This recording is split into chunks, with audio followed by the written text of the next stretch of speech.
क्या अमृता अपनी hurt self respect को रिस्टोर करने के लिए कोई एक्शन लेगी या फिर वो अपने बिलीव्स पर कंप्रोमाइज़ कर लेगी, जबकि वो ये समझती है कि शादी की बुनियाद इज्जत, एहतराम और बराबरी पर कायम होती है।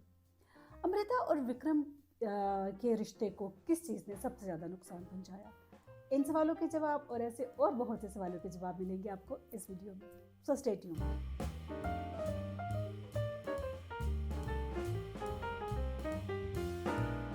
अस्सलाम वालेकुम, वेलकम टू वाइब्स। अपनी आज के एपिसोड के लिए जो कंटेंट मैं आप लोगों के लिए लेके आई हूँ वो है एक इंडियन फिल्म थप्पड़।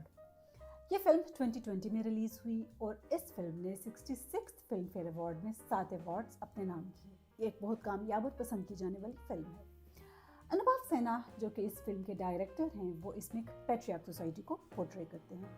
एक ऐसी सोसाइटी जो एक खुशगवार शादीशुदा ज़िंदगी के लिए हर किस्म की एफर्ट्स की तवक्को एक औरत से ही करती है। ये सोसाइटी औरत से एंडलेस पेशेंस और एंडलेस टॉलरेंस की तवक्को करती है, मर्द से नहीं। लेकिन इस फिल्म की प्रोटैगनिस्ट अमृता इस साइकिल को तोड़ती है। अमृता जो कि इस फिल्म का मरकजी किरदार है, उसकी ज़िंदगी का महवर क्या है? हर life revolves around her husband Vikram.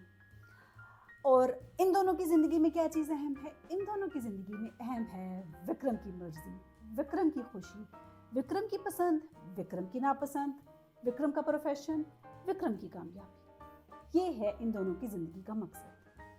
अब अमृता का दिन कैसे शुरू होता है? अमृता का दिन शुरू होता है चाय का एक कप बनाने से लेकर, और फिर दरवाजे से दूध की बोतलें उठाना, फिर जाके अपने शोहर को जगाना, उसको काम के लिए तैयार करना, उसके लिए ब्रेकफास्ट बनाना, उसको ब्रेकफास्ट करवाना, और उसके बाद उसके पीछे उसकी कार की चाबियाँ और उसका वॉलेट लेके भागना।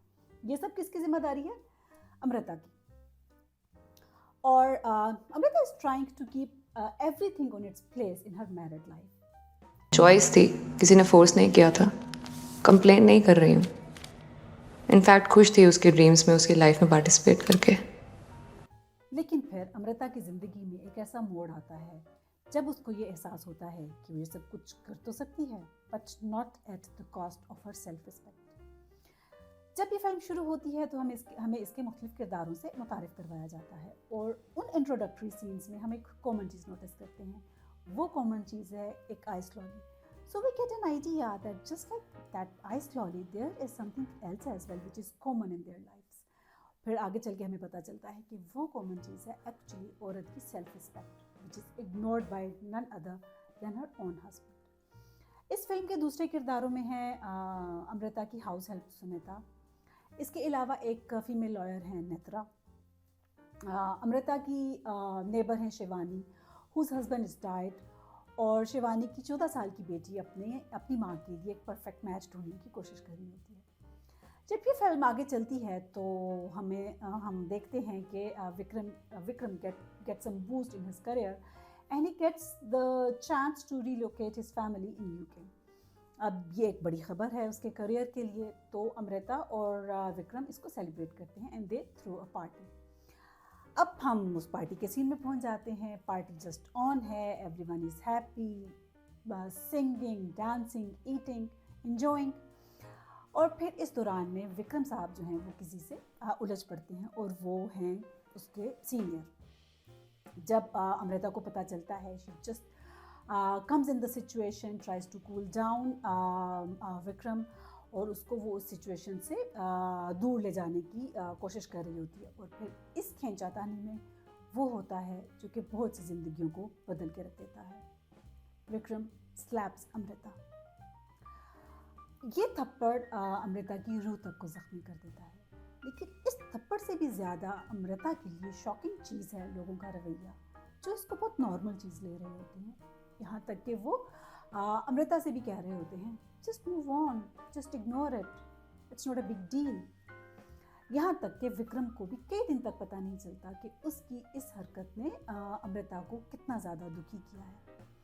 अब इस पार्टी के बाद अमृता जो है वो अपने घर को रीअरेंज कर रही होती है, लेकिन इस सारे रीअरेंजमेंट में खामोशी है, एक सन्नाटा है, और अगर कोई शोर है, कोई आवाज़ है, तो वो है अमृता की चूड़ियाँ या फिर फर्नीचर की मूवमेंट। अब ये जो चूड़ियाँ हैं, इट सिम्बलाइजेस मैरिड लाइफ, और ये जो फर्नीचर की मूवमेंट है वो एक्चुअली सिंबॉलिक है अमृता की सेल्फ रिस्पेक्ट, उसकी डिग्निटी के लिए, which is breaking her continuously. खुद की रिस्पेक्ट नहीं कर पा रही हूँ मैं। अमृता को अपनी डिग्निटी, अपनी सेल्फ रिस्पेक्ट को रिस्टोर करना है और इसके लिए शी नीड सम ब्रेक। तो वो अपने शोहर के घर से अपने वालिदैन के घर चली जाती है। लेकिन जब उसको ये एहसास होता है कि विक्रम ना सिर्फ ये कि अपने किए पे शर्मिंदा नहीं है बल्कि वो उसको जस्टिफाई भी कर रहा है, तो फिर वो वापस जाने से इनकार कर देती है और फिर एक लीगल बैटल शुरू होती है। अमृता डिवोर्स के लिए केस फाइल कर देती है और उसका डिवोर्स का ये डिसीजन, जहाँ पे उसके फ्रेंड्स और फैमिली के लिए एक शॉकिंग चीज़ है, वहीं पे ये नेत्रा के लिए भी एक वेकअप कॉल है। जस्ट अ स्लैप, पर नहीं मार सकता। नेत्रा देखती है कि कैसे अमृता की सेल्फ रिस्पेक्ट एक ही दफ़ा के थप्पड़ के बाद उसको उस अब्यूसिव रिलेशनशिप में जाने की इजाज़त नहीं दे रही, और कहाँ वो है जो सालों से एक अब्यूसिव रिलेशनशिप में रह रही है जहाँ पे उसका हस्बैंड हर रोज़ उसको इमोशनली अब्यूज़ करता है कि she does not have any other identity except to be a daughter in law of a big family. वो लॉयर है, उसको अपने हकूक़ का पता है, लेकिन इस सारे पैट्रियार्क माइंडसेट में वो अपने लिए कुछ भी नहीं कर पा रही होती।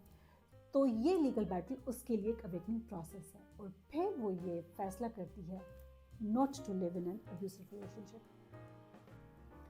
ये लीगल बैटल सुनीता के लिए भी एक अवेकनिंग प्रोसेस है, जो कि सालों से डोमेस्टिक वायलेंस फेस कर रही है। उसका शोहर उसी के कमाए हुए पैसों को इस्तेमाल करता है और फिर उसको मारता पीटता भी है।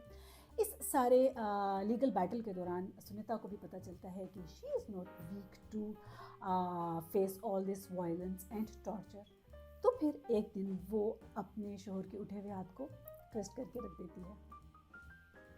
ये लीगल बैटल शिवानी की बेटी के लिए भी एक अवेकनिंग प्रोसेस है, who realises that it's much better for her mother to live alone, बजाय इसके कि वो अनइक्वल, इनकम्पैटिबल और एक डिसरिस्पेक्टफुल शादीशुदा ज़िंदगी गुजारें। At the end the messages जो मैंने परसीव किए इस फिल्म से, जब हम अपनी बच्चियों की तरबियत कर रहे हों तो उनको रिश्तों का एहतराम और इज़्ज़त सिखाने के साथ साथ सेल्फ रिस्पेक्ट ज़रूर सिखाएं, और जब हम अपने बच्चों की, बेटों की तरबियत कर रहे हों तो उनको भी रिश्तों का एहतराम और इज़्ज़त सिखाने के साथ साथ ख़वातीन का एहतराम और उनकी इज़्ज़त ज़रूर सिखाएं, चाहे वो ख़वातीन घर के अंदर हों या घर के बाहर, वर्क प्लेस पे हों या उनके लाइफ पार्टनर हों। ये बताएं हम अपने बच्चों को कि all of them deserve same respect. All these boys and girls are equal. None of them is less or more. अगर वीडियो पसंद आए तो लाइक और शेयर कीजिए और चैनल को सब्सक्राइब कीजिए। बहुत शुक्रिया।